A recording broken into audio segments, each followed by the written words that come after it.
Hello and welcome to the new video tutorials of hotspot biology with Tahir Awan के साथ। कैसे हैं आप सब। ह्यूमन बींग्स में तो आपने सुना था कि एक बहुत ही अजीब सी बीमारी होती है बांझपन की।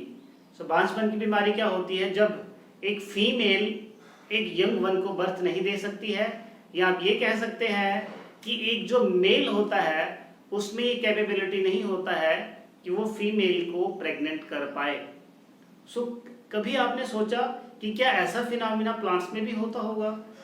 अगर आपने आज तक नहीं सुना होगा ये वीडियो सेशन आपके लिए होने वाला है बड़ा ही ज़्यादा इंटरेस्टिंग, क्योंकि आज हम पढ़ेंगे कि प्लांट्स में भी ये फिनोमिना पाया जाता है। राइट। उसी फिनोमिना को कहा जाता है सेक्सुअल इनकम्पैटिबिलिटी। जैसे कि जिस तरह से मैंने आपको स्टार्टिंग में बताया कि when in case of human beings कभी कभी क्या होता है कि जो फीमेल होती है वो कंसीव नहीं कर पाती है, प्रेग्नेंट नहीं हो पाती है। उसके दो कारण होते हैं, या तो मेल में कोई कमी रहती है या फीमेल में कोई कमी रहती है। In the same way plants में क्या हो रहा है, फर्टिलाइजेशन जब होगी, that process when the gametes are fused, fertilization होगा, फर्टिलाइजेशन होने के बाद जाइगोट बनेगा and then there will be the development of embryo. लेकिन अगर फर्टिलाइजेशन ही नहीं हुआ तो इसका मतलब ये है कि या तो मेल में कुछ कमी है या फीमेल में कुछ कमी है। That phenomena when the pollen grain is not able to fertilize with the female, or when the pollen grain is not able to form the pollen tube on the surface of stigma because the stigma does not recognize it, that process is known as sexual incompatibility। तो फिर से बता देता हूँ कि sexual incompatibility एक बड़ा ही simple सा प्रोसेस है जिसमें पोलन ग्रेन स्टिग्मा के ऊपर लैंड करने के बाद पोलन ट्यूब नहीं बना पाता है। पोलन ट्यूब नहीं बनेगी तो वहाँ पे फर्टिलाइजेशन नहीं होगा, फर्टिलाइजेशन नहीं होगा तो सीड्स भी नहीं बनेंगे। तो आइए अब समझते हैं इस प्रोसेस को डिटेल में। आई होप आपको ये इंटरेस्टिंग लग रहा होगा। राइट। देखिए डेफिनेशन क्या कहती है, it is the phenomena when the pollen fails to germinate on stigma surface because the stigma does not recognize it। क्योंकि हमने पिछला जो वीडियो सेशन देखा था उसमें हमने डिस्कस किया था पोलन पिस्टल इंटरेक्शन। तो अगर पोलन पिस्टल इंटरेक्शन नहीं होता है तो what is the reason behind that, तो वो जो रीजन होता है उसको बोला जाता है सेक्सुअल इनकम्पैटिबिलिटी। तो देखिए मैं इस वर्ड को तोड़ रहा हूँ। इनकम्पैटिबिलिटी का मतलब है इनकैपेबिलिटी, इसका मतलब है इनकैपेबिलिटी, यानी कि मेल इनकैपेबल है फीमेल को फर्टिलाइज करने के लिए। राइट। उसका रीजन क्या था कि अगर वहां पे रॉन्ग पोलन ग्रेन आता था, हमने बताया था रॉन्ग पोलन ग्रेन आएगा तो फीमेल पार्ट जो है, स्टिग्मा पार्ट जो है वो उसको रिकॉग्नाइज नहीं करेगा। तो देखिए इसमें होता क्या है, what is the mechanism behind that. हमारे पास ये एक मान लीजिए पोलन ग्रेन है, बड़े ध्यान से समझिएगा इस प्रोसेस को। फिर मैंने बना दिया ये एक स्टिग्मा, या कह सकते हैं पिस्टल बना दिया मैंने। राइट।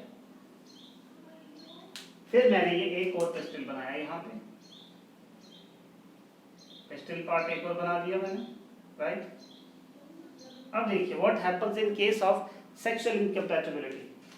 अब जो ये पोलन ग्रेन है तो मान लीजिए इसके पास दो मेल गैमीट्स हैं। कितने हैं? दो मेल गैमीट्स हैं। होता कुछ यूं है कि जब ये जो पोलन ग्रेन है इस स्टिग्मा के ऊपर लैंड करता है, इस स्टिग्मा के ऊपर लैंड करता है। अब एक चीज और बता दूं, अब जो ये पोलन ग्रेन है ये वायबल है। वायबल का मतलब क्या है, इसमें ये कैपेबिलिटी है, इसमें ये कैपेबिलिटी है कि ये फीमेल को फर्टिलाइज कर सकता है। रिमेंबर दिस पॉइंट, इसमें कैपेबिलिटी है कि ये फीमेल को फर्टिलाइज कर सकता है। अब जब ये पोलन ग्रेन, मान लीजिए this is pistol number 1, this is pistol number 2। अब जब ये पोलन ग्रेन इस पिस्टल पे ट्रेवल किया, या आप ये कह सकते हैं इस फ्लोर पे ट्रेवल किया, अब जो ये वाला पिस्टल है इसके पास जो एग सेल था, इसके पास जो एग सेल है इसमें भी कैपेबिलिटी है कि ये फर्टिलाइज कर सकता है, यानी कि ये फ्यूज हो सकता है। आप ऐसे लिख सकते हैं इसमें भी फ्यूज होने की कैपेबिलिटी है। अब ये जो पोलन ग्रेन है जब इस वाले पिस्टल पे लैंड करता है तो ये इसके साथ फ्यूज नहीं कर पा रहा है। रीजन क्या है कि ये जो पोलन ग्रेन है इस पर्टिकुलर फ्लोर के लिए कंपैटिबल नहीं है, लेकिन अगर ये पोलन ग्रेन इस वाले पिस्टल पे लैंड करता है, इस वाले पिस्टल पे लैंड करता है तो यहाँ पे हो जाता है प्रोसेस ऑफ फर्टिलाइजेशन। अब बड़े ध्यान से समझिएगा कि मैंने ये ऐसा क्यों बनाया। इसका मतलब ये है ये पोलन ग्रेन इसके साथ फ्यूज नहीं कर रहा है, पोलन ट्यूब नहीं बना रहा है, लेकिन इसके साथ फ्यूज करके फर्टिलाइजेशन का प्रोसेस हो रहा है। इसका मतलब ये हुआ कि ये जो पोलन ग्रेन था इसमें एक कैपेबिलिटी थी कि ये फ्यूचर में जाके फ्यूज कर सकता था। अब नंबर 2, अब मैं बना देता हूं यहाँ पे एक और पोलन ग्रेन, एक और पोलन ग्रेन बना दिया मैंने यहाँ पे, राइट, एक और पोलन ग्रेन बना दिया। अब जो ये वाला पोलन ग्रेन है जब ये इस पिस्टल के ऊपर लैंड करता है तो फर्टिलाइजेशन नहीं होती है, राइट, लेकिन जब ये इस वाले पिस्टल के ऊपर लैंड करता है तो फर्टिलाइजेशन का प्रोसेस हो जाता है। बड़े ध्यान से समझिएगा, इसलिए मैंने कलर्स का ध्यान रखा हुआ है। यानी कि ये वाला जो पोलन है ये इस स्टिग्मा के साथ फ्यूज कर रहा है और जो ये वाला पोलन है ये इस स्टिग्मा या इस पिस्टल के साथ फ्यूज कर रहा है। इसका मतलब ये हुआ कि इस वाले पोलन ग्रेन और इस वाले पिस्टल के बीच में केमिकल्स का इंटरेक्शन हुआ, यानी कि पोलन पिस्टल इंटरेक्शन हुआ, लेकिन जो इस पोलन और इस पिस्टल के बीच में नहीं हुआ। So that's why these two are sexually incompatible। I hope आपको समझ में आया मैं क्या बोलना चाह रहा हूं, क्योंकि ये जो पोलन ग्रेन है इस पिस्टल के साथ फ्यूज नहीं कर सकता, लेकिन ये इसके साथ तो कर सकता है ना। अब जिसके साथ वो फ्यूज नहीं कर सकता था, वो आपस में दोनों क्या हो गए, सेक्सुअली इनकम्पैटिबल, यानी कि ये इसके साथ फ्यूज नहीं करेगा और फर्टिलाइजेशन नहीं होगी। अगर फर्टिलाइजेशन नहीं होगी जाइगोट नहीं बनेगा, एम्ब्रियो नहीं बनेगा, एम्ब्रियो भी नहीं बनेगा, और एम्ब्रियो नहीं बनेगा तो फाइनली सीड भी नहीं बनेगा। So that process is known as sexual incompatibility. फिर से दोहरा रहा हूं, व्हेन द पोलन ग्रेन, साथ साथ में नोट करिएगा, when the pollen grain which is viable और which has the ability to germinate travel on the pistil which is also viable and has the ability to germinate or to allow the pollen grain. So in that case the pollen grain fails to germinate with that viable pistil. So these two structures are sexually incompatible and the process is known as sexual incompatibility. I hope समझ में आ गया कि जब ये pollen grain इस pistol के साथ fuse नहीं कर पा रहा है, सो ये दोनों आपस में क्या हुए, सेक्सुअल इनकम्पैटिबल, लेकिन ये पोलन इसके साथ तो फ्यूज कर रहा था। बात समझ में आई? So these two are sexual incompatible and the process is known as sexual incompatibility.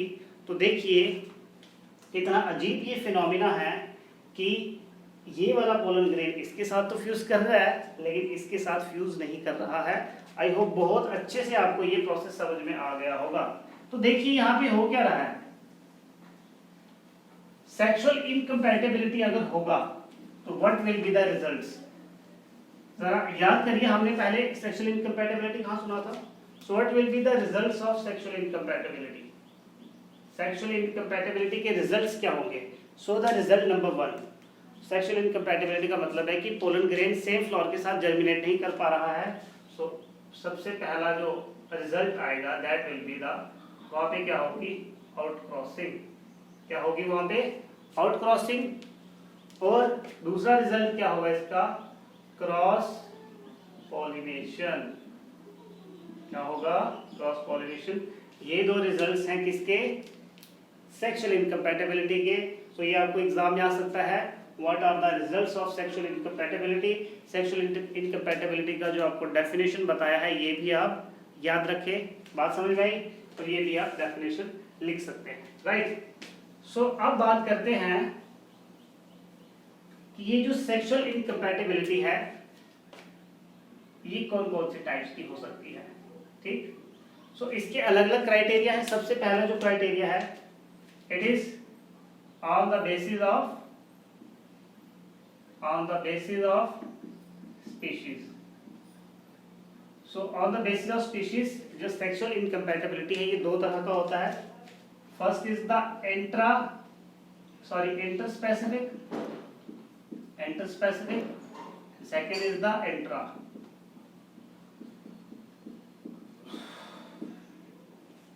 Right, so enter होता है with in the species and enter होता है बिटवीन द टू स्पीशीज। सो इसमें मेरे ख्याल में कोई भी इतना कंफ्यूजन नहीं है, सिंपल सा ही बात है ये। तो इंट्रा स्पेसिफिक को सेल्फ स्टेरिलिटी भी कहा जाता है, अगर आपको याद हो। सेल्फ स्टेरिलिटी यानी कि वो खुद के साथ ही उसका जो पोलन ग्रेन है वो फ्यूज नहीं कर पा रहा है, इसीलिए वो दूसरे के पास जाएगा। बात समझ में आई? चलिए अब बात करते हैं दूसरी टाइप्स की।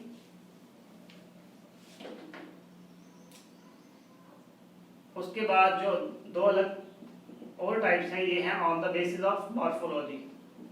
सो ये मॉर्फोलॉजिकल टाइप्स हैं इसकी, बड़ी सिंपल है, इसमें कोई भी इतना कंफ्यूजन नहीं है।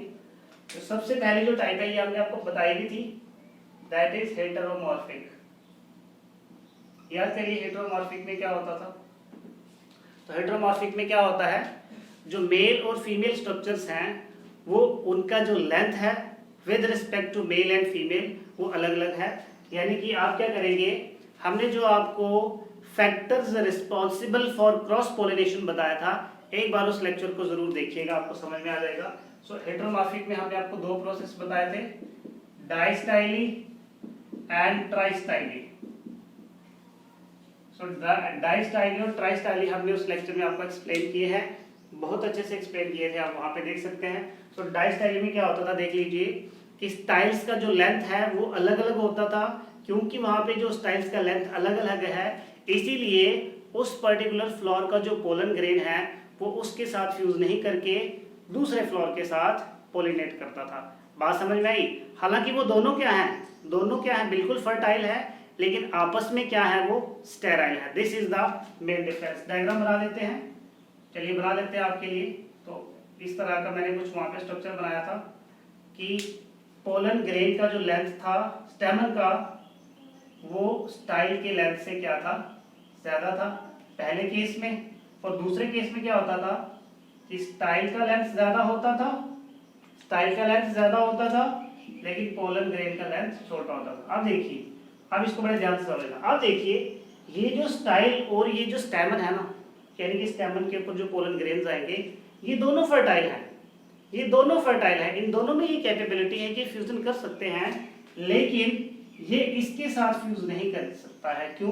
क्योंकि इसका जो स्ट्रक्चर है ये इसके स्ट्रक्चर से रेज्ड है, ये इसके ऊपर पोलन ग्रेन लैंड नहीं करेगा। स्ट्रक्चरल डिफरेंसेस है, मॉर्फोलॉजिकल डिफरेंसेस हैं, इसीलिए जो इसका पोलन होगा ये ट्रैवल करेगा सेकंड के फ्लोर के स्टिग्मा के ऊपर, यानी कि ये इसके साथ फ्यूज करेगा। बात समझ में आई?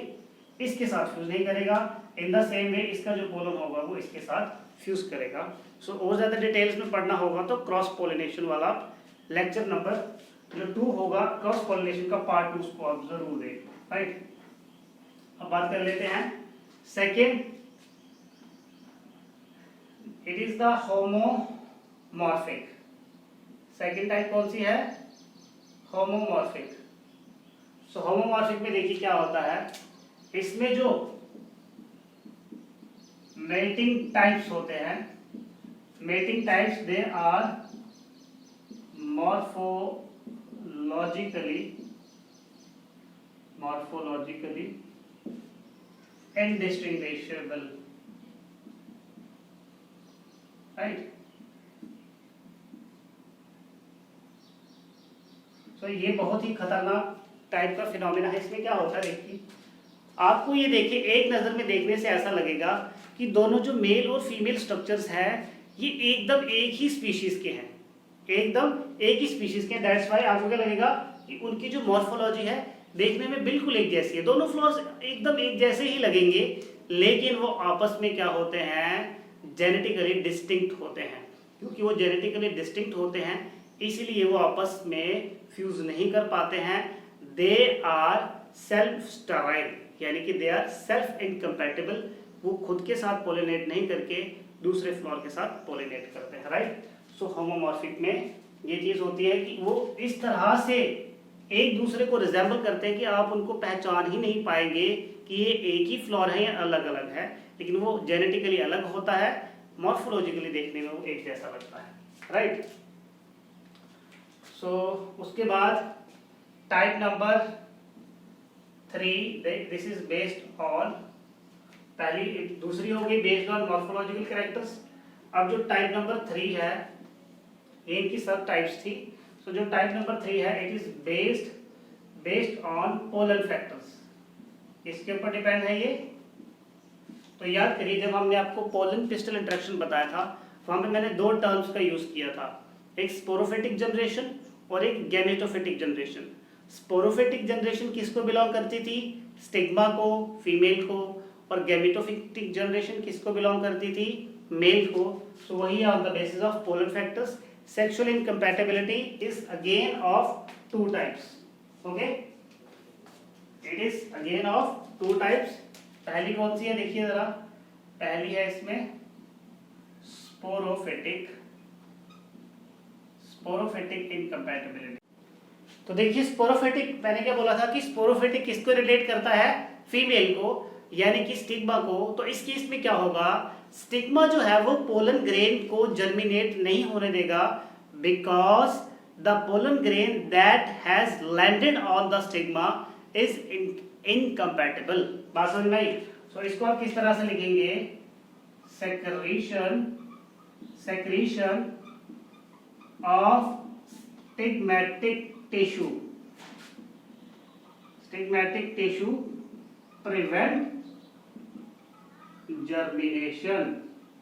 prevent germination of incompatible pollen, right? सो बहुत ही सिंपल है। स्पोरोफिटिक इनकम्पैटिबिलिटी में क्या होता है कि जो स्टिग्मा का टिश्यू होता है वो पोलन ग्रेन को जर्मिनेट नहीं करने देगा, क्योंकि वो जो पोलन ग्रेन है वो क्या है? इनकम्पैटिबल है, राइट। इसमें एग्जांपल्स आप लिख सकते हैं, इसमें एग्जांपल लिख सकते हैं, ये ब्रासिका फैमिली में होता है, सरसों में कह सकते हैं, राइट। अब स्पोरोफिटिक के बाद अगली कौन सी है? गैमेटोफिटिक। कौन सी है नेक्स्ट? गैमेटोफिटिक, जो सेकंड टाइप है। सो गैमेटोफिटिक मैंने आपको बताया कि इसका रिलेशनशिप किससे है? गैमीट से है, यानी कि जो मेल गैमीट्स हैं। तो इसमें क्या होगा कि सेम प्लांट के जो गैमीट्स होंगे वो आपस में फ्यूज ही नहीं करेंगे, यानी कि मान लीजिए एक ही फ्लावर था बाइसेक्सुअल, उसी का जो गैमीट है वो उसके साथ फ्यूज नहीं किया, मेल फीमेल के साथ फ्यूज नहीं किया जाइगोट बनाने के लिए, इसीलिए वो दूसरे के साथ जाके फ्यूज करेगा। तो इसका मतलब वो आपस में क्या हुए? इनकम्पैटिबल हुए। ये लेक्चर आप 2 से 3 बार सुनिए तो ज्यादा अच्छे से समझ में आएगा, राइट। तो इसमें क्या हो रहा है देखिए, गैमेटोफिटिक इनकम्पैटिबिलिटी में क्या हो रहा है? It is the inability of gametes, क्या है? Gametes from same plant, this is very very important, same plant to fuse to form zygote, right? क्या लिखा है मैंने? It is the inability of gametes from same plant. This is very important. From same plant के gametes आपस में fuse नहीं करेंगे। अगर वो आपस में फ्यूज नहीं कर रहे यानी कि वो दूसरे के साथ जाके फ्यूज करेंगे, यानी कि वहां पे होगा क्रॉस पॉलिनेशन, आपस में क्या होंगे? वो सेल्फ इनकम्पैटिबल। इसमें आप एग्जांपल क्या लिख सकते हैं? सोलेनेसी फैमिली में होता है ये, सोलेनेसी पोटैटो फैमिली में, राइट। सो ये हमने आज डिस्कस किया सेक्सुअल इनकम्पैटिबिलिटी, जो कि था 6 टाइप्स का और डिफरेंट बेसिस। सो देखिए अब इनकम्पैटिबिलिटी का अगर प्रोसेस नहीं होता, अब देखिए इसका सिग्निफिकेंस क्या है, कॉपी में नोट करिएगा। इसका सिग्निफिकेंस क्या है कि अगर सेक्सुअल इनकम्पैटिबिलिटी नहीं होता तो सारे के सारे प्लांट्स में सेल्फ पॉलिनेशन हो जाता। क्योंकि सेल्फ पॉलिनेशन हो जाता तो कोई वेरिएशन ही नहीं आता, कोई जेनेटिक वेरिएशन ही नहीं आता, क्योंकि सेक्सुअल इनकम्पैटिबिलिटी का प्रोसेस हुआ, इसीलिए वहाँ पे इंट्रोड्यूस हुआ क्रॉस पॉलिनेशन, और इसीलिए ही हमारे पास नेचर में एंजियोस्पर्म्स ने अलग अलग वेराइटीज़ के प्लांट्स का इंट्रोडक्शन होना शुरू हुआ. So that is also a very big significance of sexual incompatibility, that is to introduce the new variations.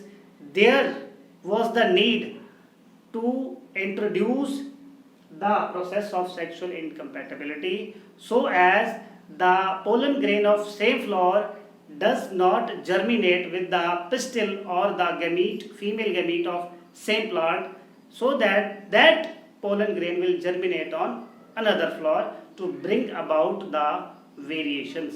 तो ये था सेक्सुअल इनकम्पैटिबिलिटी के बारे में.